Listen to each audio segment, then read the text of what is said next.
Meanwhile, South African President Cyril Ramaphosa will announce changes to his cabinet later today. This is according to his spokesperson, Vincent Magwenya. The changes were widely expected after Ramaphosa was re-elected as leader of the ruling African National Congress Party in December.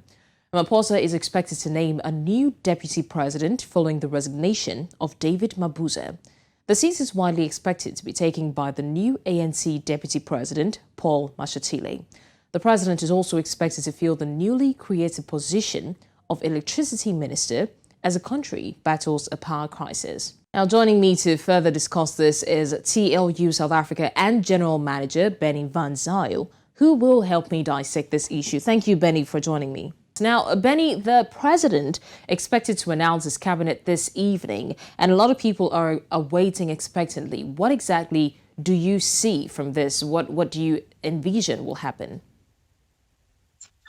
Well, at this stage, we have to be honest with ourselves regarding the reality of South Africa. Over time, we experience now that the ANC government do have a lot of problems within themselves, the conflict groupings within themselves, and their position within the broader South African reality. They are now fighting for themselves to stay alive, and then you have this different groups within the ANC also fight for them to take control of the ANC. So this is a little bit complicated for them. At this stage, I think, and it's a pity, but I think Mr. Ramaphosa haven't got any other choice than to only look to loyal people that support him, and he will make announcements of putting them in the cabinet. And that's a pity for South Africa, because what we need is skilled people that have knowledge about how to run a country. And at this stage, we experience with a lot of our ministers that is not the reality. So this is a pity for us. And at the end of the day, the whole of South Africa pay a very, very expensive price for that. All right. Bennie, there's something that I would really like for you to help us clarify. Now, one ministry that we are certain of is the Minister of Electricity. Do you think that this ministry is necessary? I mean, looking at the fact that there is the Minister of Energy and also the Minister of Enterprise, who both of them look over energy. So do we need a Minister of Energy?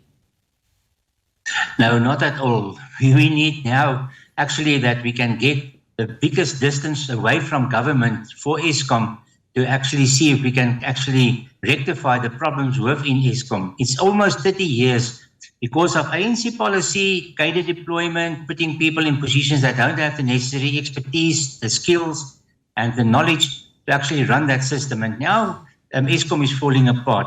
I think that the government is not in a position to run Eskom. The further we can get it away from government, the better. So this is an unnecessary appointment. It's a pity that we are going to waste a lot of other money, and it's not for the benefit of running this country.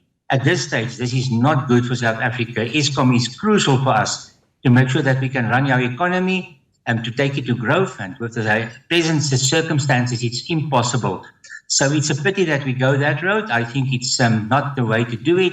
They should actually privatize Eskom so that people with knowledge can do the job. And that's not, at this case, the situation.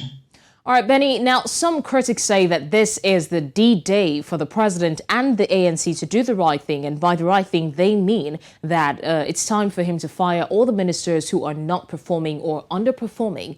But there have been accusations by the Democratic Alliance lately of cadre deployment. So do you think that the president will remove his allies who are not delivering? Yeah, he cannot do it at this stage because he fights for his own survival. And that is actually the reality is that their own policy is now catching up with them. Over time, they only deploy cadres, people that support them, and it's not necessarily people that have the necessary skills. And at this stage, now they have not a very effective group of people he can choose from. So it's very difficult for the president now to get a capable, well-equipped cabinet to make sure that it's people that can run the different departments fluently and sufficiently. So this is for us in South Africa a big problem, but I think that is the reality of the policy over time, that they only deploy cadres and not necessarily looking for skills and well-qualified people, and that is what we need now. But that's not actually, unfortunately, not part of the ANC's approach. All right, Bennie, before we let you go, one last question, and that is, we've seen calls over time get louder for the removal of the Minister of Police, Bennie. And I mean, so many people will say that it's because he's underperforming, and some people will say that he's not exactly living up to standard. What do you make of this call? I think it's very important that we have to look into that matter because crime is running away in South Africa. We have so many murders per day. Any sphere of our environment is actually under big intensive crime at this stage. And it's not as if he accepts the responsibility for what they have to do. So for us, I don't think that he came up to the table to do his job effectively. And we need someone that can accept the responsibility for that department. And that is not what he's doing. They just replace it all the time. There's actually some crime syndicates positioned within the police. Unfortunately for those that are from the best police in the world. My heart goes out to those people, but unfortunately we sit with the other side as well. And Mr. Chelly, don't address that. I think it's time that you have to go. All right, thank you so much. TLU South Africa and General Manager Bennie van Zyl, thank you for joining us on the news. Thank you so much.